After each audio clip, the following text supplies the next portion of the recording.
जाओगे, जुड़ सकते हो। ऐसा नहीं कि संप्रदाय के साथ जुड़े तो धर्म के साथ नहीं जुड़ोगे, नहीं जुड़ोगे ऐसी बात नहीं है। लेकिन जुड़ने की संभावना खुली हो सकती है। लेकिन कई उस व्यक्ति ने यह सोच लिया कि मैं संप्रदाय के साथ जुड़ गया इसलिए धर्म के साथ जुड़ गया। स्कूल में एडमिशन लेना और एजुकेशन लेना, ये दोनों एक ही या अलग है? अलग है।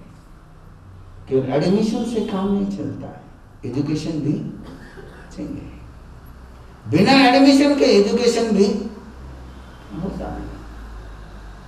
इसलिए उतनी आवश्यकता व्यवस्था की है कि जो आपको एडमिशन करा दे। लेकिन एडमिशन को एजुकेशन मानने की गलती जब कर जाते हैं तो झगड़ा शुरू हो जाता है।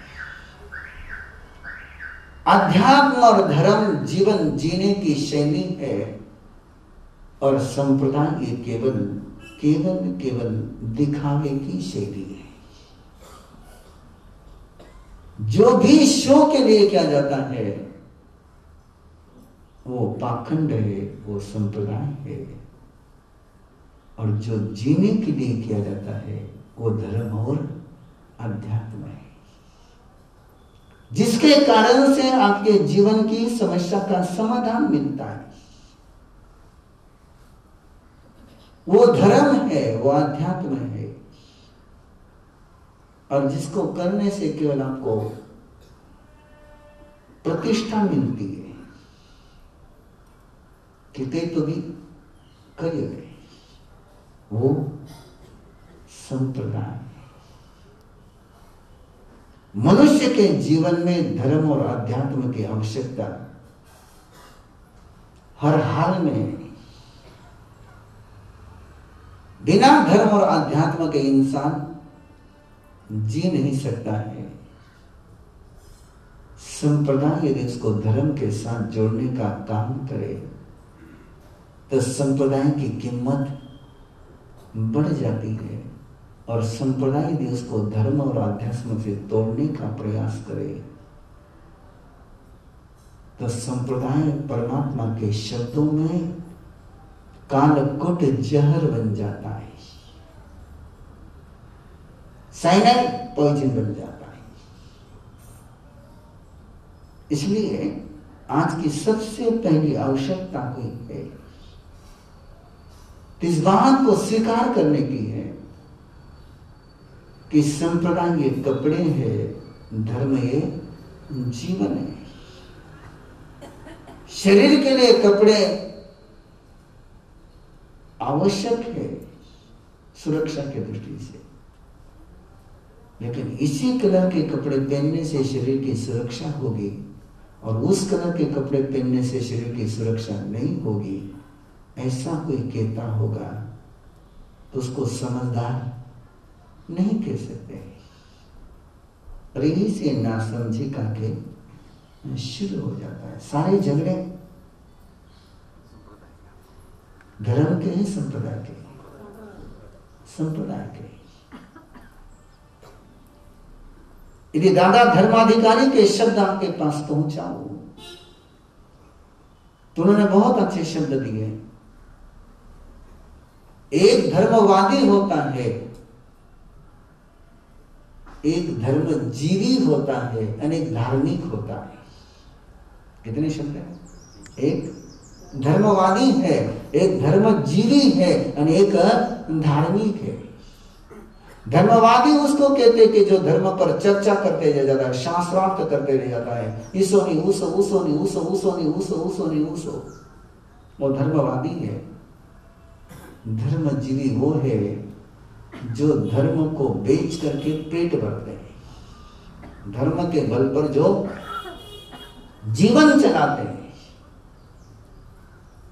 और धार्मिक वो है जो धर्म को जीवन में उतारते हैं। बुद्धिवादी, बुद्धिजीवी और बौद्धिक। बुद्धिजीवी उनको कहते हैं कि जो दिमाग बेच करके पैसा कमाते हैं। अक्कल बेचते हैं और पैसा कमाते हैं। और बुद्धिमान वो होता है जो बुद्धि के बल पर जीवन जीता है। धर्मवादी झगड़े लगाते हैं कि जब तक तुम्हारे में झगड़े नहीं होंगे तब तक वकील का काम चलने वाला नहीं। धर्मजीवी धर्म सिखा करके पैसे कमाता है और धार्मिक व्यक्ति धर्म को जीता है, प्रैक्टिकली जीता है। दो दूषण है, एक भूषण है। धर्मवादी होना, धर्मजीवी होना दूषण है और धार्मिक होना भूषण है। तो धर्म निरंतर शांति देता है। इसलिए धार्मिक जो मूल्य है, अहिंसा, संयम, सत्य, करुणा, प्रेम, श्रद्धा, भक्ति, ये धर्म है। भक्तांबर बोलने से श्रद्धा होगी और पसायदान बोलने से क्या होगा? उससे श्रद्धा नहीं होगी क्या? आनंद घंजी की 24 बोली तो धर्म होगा और संत तुकाराम का अभंग बोला तो क्या होगा? तो भी धर्म होगा। लेकिन नहीं, यदि आगे बढ़ना हुआ और गायत्री मंत्र बोलेंगे तो धर्म और नमाज बोलेंगे तो क्या होगा? तो भी धर्म ही है। नमाज में भी प्रार्थना है और गायत्री मंत्र में भी प्रार्थना है। इसलिए जिनका जन्मोत्सव हम मना रहे हैं वो एक धर्म के प्रतिनिधि होने के बावजूद भी उनके पास जब मुस्लिम आता था तो उससे वो कहते थे कि तू नमाज अदा कर। उससे वो ये नहीं कहते कि तू नौकर मंत्री के माला दी। ये वही व्यक्ति कह सकता है कि जो सच में संत हो। ये बाने वाला संत इस बात को नहीं बोल सकता है। एक प्रसंग दे दो आपको। 1974 की बात, कांदावड़ी चतुर्मास चल रहा था, गुरुदेव का बम्बई में चतुर्मास चल रहा था। मेरी जिंदगी का वो पहला ही चतुर्मास था। महाराष्ट्र में भी गुरुदेव का कई सालों के बाद पहला चौमासा था कि गुरुदेव उत्तरी भारत राजस्थान जाकर के आए थे और महाराष्ट्र के नागपुर के बाद का चौमासा बंबई का था। अब जो नागपुर नहीं आ सके वो सारे लोग बंबई आ रहे थे। चतुर्मास लगने को 4-5 दिन ही हुए होंगे। एक दिन एक मुस्लिम व्यक्ति, बूढ़ा, वो पायजामा, वो शर्ट लंबा और हाथ में लकड़ी, दाढ़ी, दांत नहीं थे, वो आया और गुरुदेव ने उसको देखा और गुरुदेव इतने खुश हुए उसको देख करके और वो भी गुरुदेव को देखकर इतना खुश हुआ। ऐसे मिले दोनों, ऐसे मिले दोनों कि हम तो देखते रह गए। मैंने क्या मामला यार, गुरुदेव को किसी सेठ को देखकर कितनी खुशी नहीं हुई। उनके आराम से बात चलती रही। वो बाकी दोनों भूल गए कि आसपास में कौन खड़ा है। वो ऐसे मजबूर हो गए अपनी बातों में कि पूछो मत। सारे वो गुजराती सेठ देखते रह गए, बोले क्या इश्यू चली रही अच्छी। और गुरुदेव ने जब उनके तरफ देखा तो फिर उनको कहा कि मेरा बचपन का दोस्त है। कौन है? बचपन का दोस्त है। बोले चिचुंडी से आया है। और उन गुजरातियों को कह दिया कि अभी यहाँ पर रहेगा, अब मुस्लिम का स्थानक में रहना और बंबई में कांदावड़ी में रहना और वो 74 में रहना।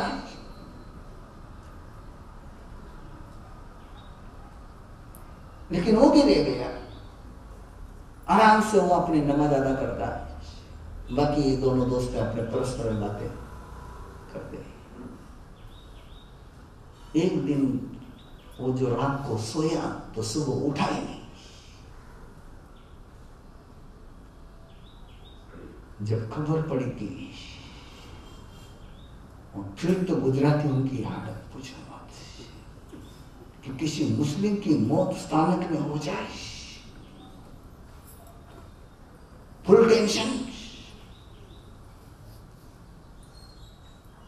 गुरुदेव ने कहा कोई टेंशन की बात नहीं। वो बोले तमने शू खबर चाहिए, बम्बई चाहिए, यहाँ की बात बाहर चली जाए तो हमारा शू थवाना। बोले कहीं नहीं थवाना तुम्हारा। और गुरुदेव ने केवल चिचंडी समाचार देने के लिए कह दिया उनके परिवार को कि तुम्हारे चाचा जान का इंतकाल हो गया है, टेलीग्राम वहां पहुंच गया है। और जो बस मिली उस बस से परिवार वाले वहां पहुंचे, और परिवार उन्होंने आकर के वो सजदा किया गुरुदेव के पास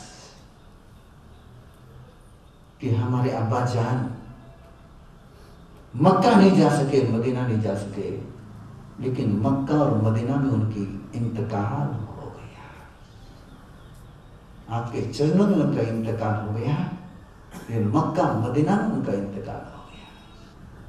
ये तभी हो सकता है कि जिस समय धर्म संप्रदायों के बंधनों से मुक्त रहे। और इसलिए आप चिचुंडी पहुंचोगे गुरुदेव के जन्मभूमि पर, तो आप लोगों में से बहुत सारे लोग आए भी, उन्होंने देखा है आप लोगों ने कि आपके ओसवाल के वहां 4-5 ही घर है। गुरुदेव ने वहां चौमासा किया है, और वो चतुर्मास पूरे गांव को ने कराया था। आज भी वो चतुर्मास का बिल्ला लोगों ने संभाल करके रखा हुआ है कि हमने गुरुदेव के चौमासे में काम किया है। और वहां कोई, ये तो आपका स्थानक है, और आपके स्थानक में रोज आपके ही लोग नहीं आते हैं। बुरा मत मानना बिल्कुल भी नहीं, तो मिला गाँव के लगे रोज मर सकते हैं, नहीं बोलता सकते। लेकिन चिचुंडी के स्थानक में दिन भर रास्ता रहता है। चिचुंडी में किसी की शादी हो जाए तो पहले वो हनुमान जी के मंदिर नहीं जाता है, पहले वो वहां पर आता है, मत्था टेकता है,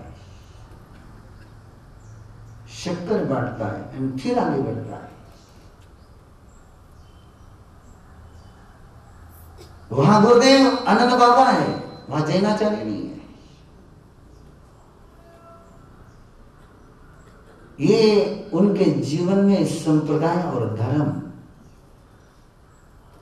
इसका जो सुवर्ण योग हो गया था। धर्म संप्रदाय पर हावी होना चाहिए, संप्रदाय धर्म पर हावी नहीं होना चाहिए। शरीर के लिए कपड़े हैं, कपड़े के लिए शरीर नहीं है। मैंने पढ़ा है, अफगान के एक बादशाह ने एक बहुत बढ़िया पलंग बनाया था, सोने का पलंग, गोल्डन, उसको डायमंड जड़े हुए,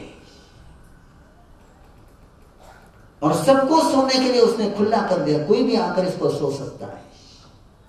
कंडीशन ओनली वन कंडीशन, जितनी पलंग की लंबाई है उतनी उसकी लंबाई होनी चाहिए।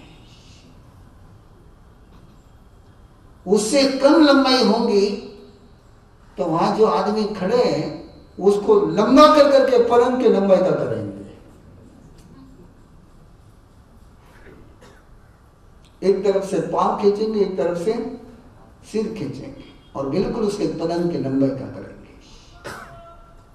और उस पलंग से ज्यादा लंबा है तो दोनों तरफ से उसको छाट देंगे। उस पलंग पर सोने की कंडीशन थी, और किसी भी वो सोने के लिए बिल्कुल फ्री हैंड था, कोई भी आकर के सो सकता था। बस कंडीशन ओनली वन कि जितनी लंबाई पलंग की उतनी लंबाई होनी चाहिए, उससे कम है तो तुमको लंबा किया जाएगा, तुम ज्यादा हो तो छटा जाएगा। और बादशाह ने पलंग बिल्कुल ओपन में रखा था, लेकिन कोई उस पर सोने के लिए आया ही नहीं। अब गोल्डन का पलंग हो, हीरे जड़े हुए हो, तो